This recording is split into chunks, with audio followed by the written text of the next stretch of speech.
A very good morning to all the students of class 11. I welcome you all. So today is the second class for your moral science. The chapter name is Be Online. So students, today we are going to start about the communication कि आप किस तरीके से लोगों से communicate करते हो.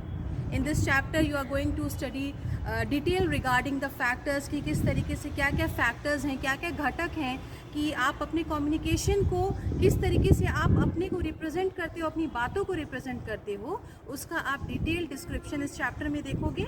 So kindly follow the videos.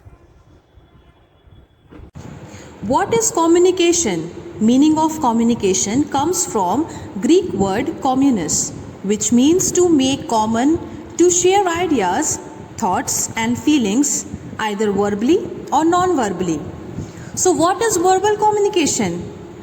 It is with the use of words spoken or written which are manually understood. It needs presence and attention of both the persons. Then what is non-verbal communication? Sometimes even more important than verbal communication. In a normal communication process, 12% is verbal while 80% is non-verbal. So communication means how you are communicating and how you are making your things easy. How you easily communicate with your friends, your relatives, your teachers and all elders, it will make it easy for socialism. What are the key points for effective communication? First, listening. Second, understanding. And third is responding. So for effective communication, किस तरीके से आप दूसरों से communicate कर रहे हैं, बातें कर रहे हैं, तो उसके लिए सबसे important है listening.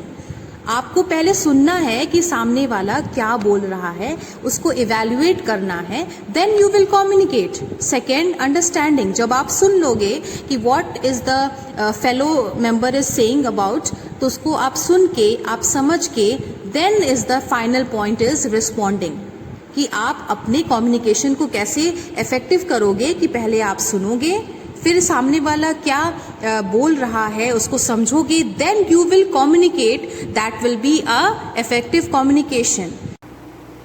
Now students, we are going to study the factors that weaken communication. आपकी communication को कौन कौन से घटक जो हैं वो कमज़ोर करते हैं, वीक करते हैं, उसके बारे में हमें पढ़ना है.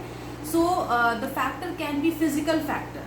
फिज़िकल फैक्टर जैसे कि किसी को स्पीच में प्रॉब्लम है, अगर वो बोल रहा है तो उसको प्रॉपरली वो वर्ड को ना बोल पा रहा हो, सिफा को कुछ लोग शाह बोलते हैं, इस तरह से, तो स्पीच डिसऑर्डर हो, तो वो फिज़िकल फैक्टर है जो कि आपके कम्युनिकेशन को वीक करेगा, जिसको इंग्लिश में लिस्पिंग भी बोलते हैं. फिर स्टैमरिंग हो गया, जैसे स्टैमरिंग हकलाना.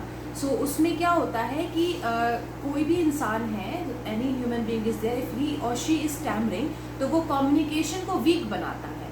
जो वो बोलना चाहता है, जो वो अपनी बातों को प्रेजेंट करना चाहता है, उसमें डिफ़िकल्टी होती है. So stammering can be also the physical factor which weaken communication. Next factors हो सकते हैं साइकोलॉजिकल फैक्टर्स. जैसे साइकोलॉजिकल फैक्टर्स है कि मान लो आप कोई भी सिचुएशन है ऐसी जिसमें आपको बहुत ज़्यादा नर्वसनेस हो रहा हो, या डर लग रहा हो, या शाइनेस, आपको शर्म लग रही हो, तो ये सारे जो साइकोलॉजिकल फैक्टर्स जो अंदर से आते हैं वो कम्युनिकेशन को वीक करते हैं. आपके जो भी कम्युनिकेशन है, जो कि एक सोर्स है जो कि आपके थॉट्स को, आइडियाज़ को एक्सचेंज करता है, वो ये सारे फैक्टर्स की वजह से वो कमज़ोर हो जाता है. वो जो आप बात बोलना चाहते हो वो लोगों तक नहीं पहुंच पाता. नेक्स्ट फैक्टर हो सकता है जो कम्युनिकेशन को वीक करता है, that is cultural barriers.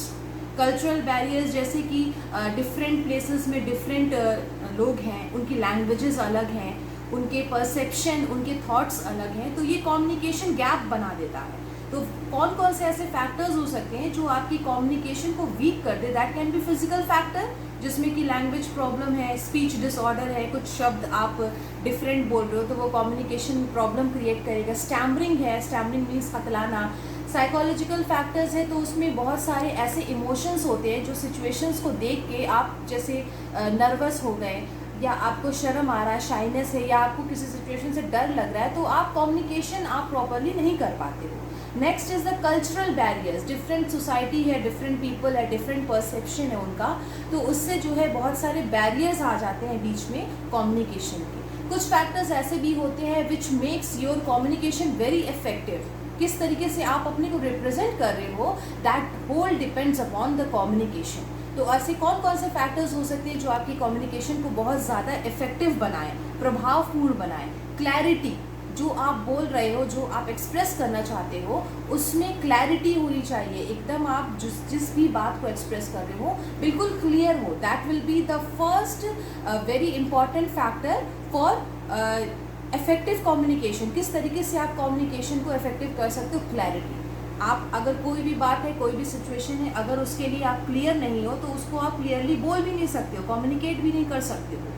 Then the next factor which can make your communication very effective is politeness. अगर आप किसी भी बात को, अपने जो भी आप कम्युनिकेट करना चाहते हो, अगर उसमें पोलाइटनेस है, अगर आप शांति से और बहुत इत्मीनान से और पोलाइटली उस बात को कम्युनिकेट करोगे दूसरों को, तो that will be very effective. और वो जो है दूसरों के लिए भी बहुत ज़्यादा इफेक्टिव होगा कि what ever you are trying to say वो उसको अडेप्ट कर लेंगे। तो कम्युनिकेशन बहुत डिपेंड करता है कि आप जो भी कम्युनिकेट करो, चाहे वो एल्डर्स को करो, चाहे वो टीचर्स को करो, चाहे सोसाइटी को करो, उसमें आपकी कम्युनिकेशन में क्लैरिटी होनी चाहिए। That can B verbal also and that can B non verbal also. Secondly, politeness होनी चाहिए। आप जो भी कम्युनिकेशन कर रहे हो उसमें आप अगर पोलाइटली अपने बात को प्रेजेंट करोगे, that will be very effective. And then the most important thing is that listening. आप अगर कम्युनिकेट कर रहे हो तो पहले दूसरों को आप सुनो, what ever they are trying to say, then आप उसको एनालाइज करो, then you can communicate, that will be very effective. So thank you so much students.